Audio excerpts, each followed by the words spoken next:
जो JEE mains पे गलतियां की वो हम बिटसैट में नहीं करेंगे। हेलो गाइस, जेईई मेंस का रिजल्ट आ गया है। आई नो बहुत डिसअपॉइंटिंग रहा है बहुत लोगों के लिए, पर अब बैठ के वो नहीं सोचोगे। अगला एग्जाम आ गया है बिटसैट, उसकी तैयारी अच्छे से कर लो। टायर 1 कॉलेज है बिट्स पिलानी, उसके अंदर अब भी एडमिशन हो सकता है। भैया जेईई मेंस अच्छा नहीं हुआ, क्या बिटसैट में हो सकता है? हाँ हो सकता है। भैया जेईई मेंस के अंदर मैं क्वालिफाई नहीं हुआ, क्या बिटसैट हो सकता है? हाँ हो सकता है। JEE Mains is not directly proportional to BITSAT, पहले तो मान लो इस बात को। बिटसैट का पैटर्न काफी अलग है, जेईई मेंस का लेवल काफी अलग है, ठीक है। अगर बहुत टफ क्वेश्चंस नहीं होते थे ना जेईई मेंस में, कोई टेंशन नहीं है, बिटसैट उतना टफ क्वेश्चंस पूछेगा ही नहीं। भैया तो अब हम कैसे पढ़ें, 25 डे कैसे पढ़ें? तो आ गई स्ट्रैटेजी, आ गई है। इस स्ट्रैटेजी को प्लीज ध्यान से सुनना, पूरी वीडियो प्लीज ध्यान से सुनना और उसको फॉलो कर लो, तो मैं पक्का दावे से कह सकता हूँ तुम बिट्स के अंदर बैठे होगे, ठीक है। इसको तुम फॉलो कर लो और दूसरी बात समझ लो, अब मेहनत करनी है, जैसे बोल रहा हूँ वैसे मेहनत करनी है और कहीं नहीं भटकना। अब लास्ट चांस है तुम्हारा एक टायर 1 कॉलेज में होने का, वो ये अपॉर्चुनिटी है, इसको मत छोड़ो। मैं आपको तुम्हें सीरियसली बता रहा हूँ। चलो आ जाओ बोर्ड पे। अब 25 डे रह गए हैं बिटसैट में, तो क्या करें? सबसे पहले क्या करना है, मॉक टेस्ट। अब भाई मॉक टेस्ट करने हैं। अब कितने मॉक टेस्ट करने हैं भैया, कितने मॉक टेस्ट करने हैं? अरे नेट पे बड़ी वीडियो है, जितने मॉक टेस्ट करके जाएगा उतना स्कोर आएगा। 50 mock test, 30 mock test, 20 mock test, नहीं इतने नहीं करने। मैं तो जेन्युइनली बता रहा हूँ, मैं तेरे को 50 के, तेरे को 100 मॉक टेस्ट दे दूंगा सीरीज, तब भी मैं कह रहा हूँ नहीं करने, इतने नहीं करेंगे। बता रहा हूँ कैसे करेंगे। तो मॉक टेस्ट है, every 3rd day we will give a mock test, ठीक है। Every 3rd day we will give a mock test, ठीक है। इससे ज़्यादा नहीं करने। अगर तुम्हारे 25 डेज हैं तो 8 मॉक टेस्ट ही देने हैं, उससे ज़्यादा मत देना। हर 3rd डे में एक मॉक टेस्ट देना है, ज़्यादा नहीं उससे कम भी नहीं, ठीक है। इतने मॉक टेस्ट देने हैं और अब इस पैटर्न को फॉलो करना है जैसे मैं बता रहा हूँ, ठीक है। पहले मॉक टेस्ट पे फोकस करेंगे। दूसरा हमारा फोकस क्या है, डिलीटेड टॉपिक्स। अब भाई डिलीटेड टॉपिक्स कौन से? स्पेशली ऑफ केमिस्ट्री, ठीक है। ये जो है ना इनऑर्गेनिक, इसको तुम अच्छे से पढ़ लो। Inorganic is the most scoring part in BITSAT. एक तो यार तुम इनऑर्गेनिक का समझ रहे हो, 8-9 क्वेश्चंस आएंगे, 9 क्वेश्चंस तुम्हारे 5 मिनट में हो जाएंगे। अगर वही क्वेश्चन तुम अब बैठ के मैथ्स के करोगे, वो तुम्हारे 20-25 मिनट लेंगे, ये तुम्हारे 5-6 मिनट लेंगे। तो यार कितना टाइम सेव हो रहा है, समझ रहे हो? इसलिए डिलीटेड टॉपिक्स जो कि पार्ट है, बिटसैट का पार्ट है और जेईई मेंस का नहीं थे, उसको तुम अच्छे से करो, ठीक है। तीसरा क्या है, एलआर एंड इंग्लिश। ये भाई जेईई मेंस का पार्ट था नहीं और ये मोस्ट स्कोरिंग पार्ट है, ठीक है। After like inorganic chemistry this is the most scoring part. 90 marks का आता है ये, 30 क्वेश्चंस होते हैं, ठीक है। उतने ही क्वेश्चंस होते हैं जितने फिजिक्स और केमिस्ट्री में होते हैं। तो समझ लो अगर तुमने इंग्लिश और एलआर नहीं करी तो समझ लो पूरी केमिस्ट्री तुमने छोड़ दी, ठीक है। तो इसको केयरफुली करेंगे। कहाँ से करेंगे? देखो यार, या कोई तुम बुक उठा लो, नहीं तो मेरा क्रैश कोर्स है, उसके अंदर मैंने तुम्हारे 15 mock test, PYQ of BITSAT, LR and English और मेरी मेंटरशिप मिलती है क्रैश कोर्स, ठीक है। वो लेना है ले लो, मेरी वेबसाइट पे है। और हाँ मैं तुम्हें बताना चाहूँगा, फ्री मॉक टेस्ट भी 2 मेरी वेबसाइट पे www.2je.in पे, ठीक है।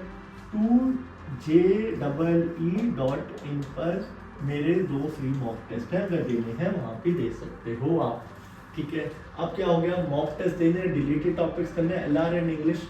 अब यार और कहाँ से प्रैक्टिस करनी है? देखो अब है कि यार अब जेईई मेंस के PYQ, इसके PYQ नहीं करेंगे, अब बिटसैट के PYQ करने हैं। जो बिटसैट के एग्जाम में आए हो वही PYQ करने हैं, PYQ ऑफ बिटसैट। अब ये कहाँ से करें?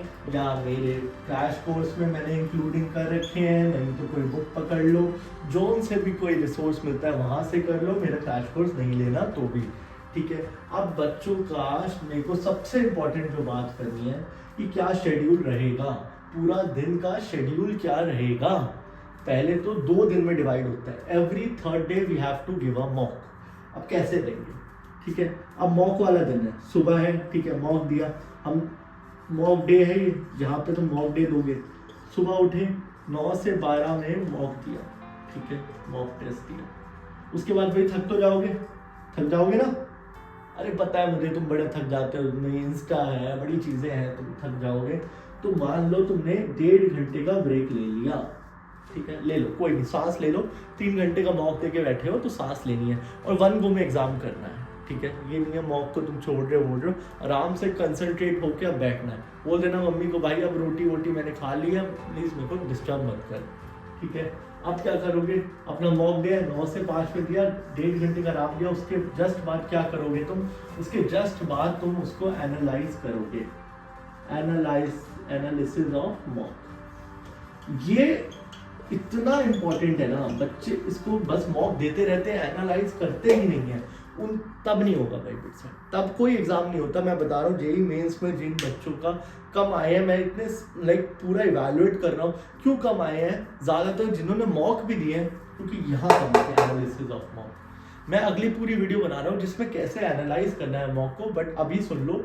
एनालाइज के बाद तुम करोगे क्या इसके अंदर, तुम सारे जितने भी क्वेश्चन तुमने अटेम्प्ट किए, ठीक है, तुम एक रफ शीट लोगे और उसमें लिखोगे 1-2 क्वेश्चन, ठीक है, और तुम लिखोगे कि फर्स्ट क्वेश्चन में क्या गलती थी, क्या तुम्हें कंसेप्चुअली एरर था, कोई सिली मिस्टेक थी कि क्या था, और हर क्वेश्चन के आगे तुम ये लिखोगे कि क्या गलती थी, ठीक है। ये बहुत ज़रूरी है आइडेंटिफाई करना, चाहे तुम्हारा पूरा दिन लग जाए ना इसके अंदर मॉक वाले डे में, बट ये पूरा दिन लगा देना, ये इतना वर्थ इट डे रहेगा ना। तुम कहोगे यार इस दिन मैंने डिलीटेड टॉपिक कर लेता, ये कर लेता, वो कर लेता, मैं बता रहा हूँ वो इतना तुम्हारे को बूस्ट नहीं देगा जितनी ये चीज़ देगी। मॉक दोगे 9 से 12, 1.5 घंटा तुम अपना 1-1.5 घंटा आराम करोगे, उसके बाद एनालाइज करोगे और क्या लिखोगे, एक रफ शीट लोगे और मेरे साथ भाई शेयर करोगे, टेलीग्राम पे चैनल है वहाँ शेयर करो तुम मेरे साथ। रफ शीट लेनी है, उस पर 1, 2, 3 अपना सारे नंबर के साथ लिखोगे कि इस क्वेश्चन में कहाँ गलती थी। हाँ भाई ये सर्कल्स का चैप्टर है, ये कंसेप्ट ही मुझे नहीं आता, ठीक है। सेकंड है ये मेरे को ये चीज़ आती नहीं, या भाई ये तो मैंने गलती से एरर कर दिया, मल्टीप्लाई कर दिया, अरे यहाँ मैंने ऑप्शन गलत देख लिया, ठीक है, ये चीज़ करोगे आप। पहले आइडेंटिफाई तो करना है ना कहाँ गलतियाँ हो रही हैं, वो हुई नहीं है आइडेंटिफाई। जेईई मेंस में क्यों कम रहेगा भाई, गलतियाँ आइडेंटिफाई नहीं हुई हैं, गलतियों को आइडेंटिफाई तो कर ले। अब बिट सेट है, अब नहीं चलेगा मजा। तो क्या करेंगे, गलतियों को आइडेंटिफाई कर लेंगे हम, कहाँ गलत है, कौन सा हमारा वीकेस्ट पोर्शन है, ठीक है। अब फिर क्या करेंगे, अगर तुमने मान लो ये अपना वीकेस्ट पोर्शन निकाल लिया, ठीक है, हाँ भाई ये गलती थी, ये गलती थी, ये गलती हो गई, सॉल्यूशन देखा, हाँ जी ये गलती थी, वही लिख लिया, ठीक है। उसके बाद आप क्या करोगे, उसके हिसाब से तुम अपना क्या बनाओगे, वीक टॉपिक बना दिया तुमने, वीकेस्ट टॉपिक अपना उस पेपर में देखा, हाँ भाई 3 वीकेस्ट टॉपिक निकाले, ये शीट अपने पास रखना, 3 वीकेस्ट टॉपिक बनाए, रात को ही उसके PYQ और बिटसेट कर दिए, ठीक है। PYQ और बिटसेट मेरे क्रैश कोर्स में वहां से ले लो या कहीं से भी, जो भी है, रात को जो भी 3 चैप्टर्स है वीकेस्ट, उसके PYQ रात को ही कर लोगे, ठीक है। उसी रात जिस दिन तुमने मॉक दिया, बस उस दिन वही करना है। क्या करना है, सुबह 9 से 12 या जो भी टाइम है तुम मॉक दोगे, उसके बाद तुम एनालाइज करोगे। एनालाइज में क्या करना है, पूरी शीट बनानी है, वहाँ पे तुम लिखोगे इसमें सिली मिस्टेक थी, इसमें ये थी, इसमें ये था, ठीक है। शीट कोई गूगल शीट बनानी है या तुम्हें कोई पेन पेपर भी बनाना है, पेन पेपर बना दो, और उसी रात को जो उस मॉक में सबसे 3 तुम्हारे वीकेस्ट टॉपिक थे उसकी तुम PYQ सॉल्व करोगे ऑफ बिटसेट, ठीक है। और कोई PYQ अब मत सॉल्व करने बैठ जाना, ठीक है। अब नॉन मॉक डे है, नॉन मॉक डे कैसे करेंगे, नॉन मॉक डे में जो फर्स्ट वीक है, जो तुम्हारा अभी मान लो 7 दिन जो अभी के हैं, उसमें तुम्हें क्या करना है, सबसे पहले तुम्हें डिलीटेड टॉपिक्स, ठीक है, deleted topics plus weakest chapters जो हैं, वीकेस्ट चैप्टर्स वो करने हैं, और जो सिलेबस तुमने नहीं किया जो भी वो करने हैं। अब वो कहाँ से करने हैं, जहाँ से तुम पहले उसके नोट्स पढ़ रहे हो वहीं से करो, और उसके PYQ ऑफ बिटसेट सॉल्व करो। अगर अब तुमने ये वीकेस्ट टॉपिक्स नहीं किए तो एग्जाम में तुम छोड़ जाओगे।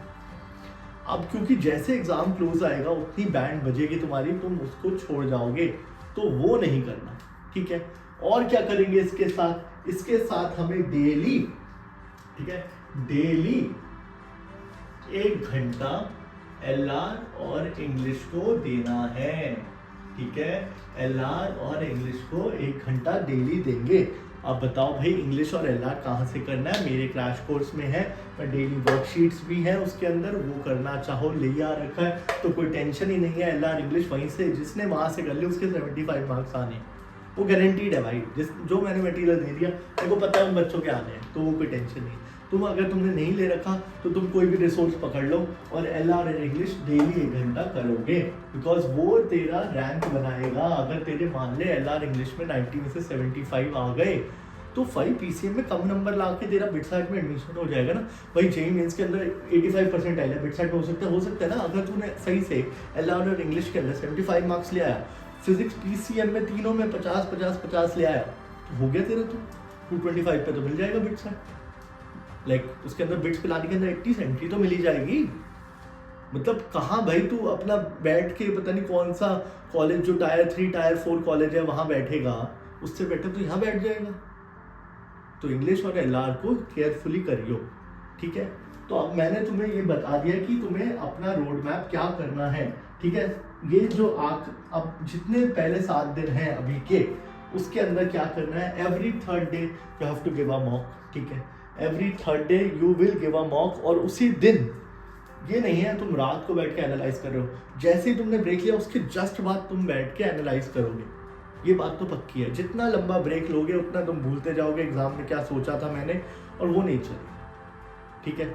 और जो दिन रह गए हैं पूरा और दिन, non mock day, deleted topics और वीकेस्ट चैप्टर इस हफ्ते तुम करोगे, ठीक है। अब इस हफ्ते के बाद कैसे करेंगे हम, इस हफ्ते के बाद हम ऐसे बढ़ेंगे, जो 3rd डे मॉक तो तुम कर ही रहे हो, और फिर क्या करोगे, डिलीटेड टॉपिक्स नहीं, मीडियम टॉपिक्स, जहाँ तुम्हें मीडियम लेवल है कि हाँ भाई मीडियम है, कि हाँ मेरे लिए स्ट्रॉन्ग भी नहीं है, मीडियम है, तो उनके PYQs और उनकी रिवीजन करोगे। उसके बाद तुम स्ट्रॉन्ग टॉपिक्स प्रैक्टिस करोगे, ठीक है।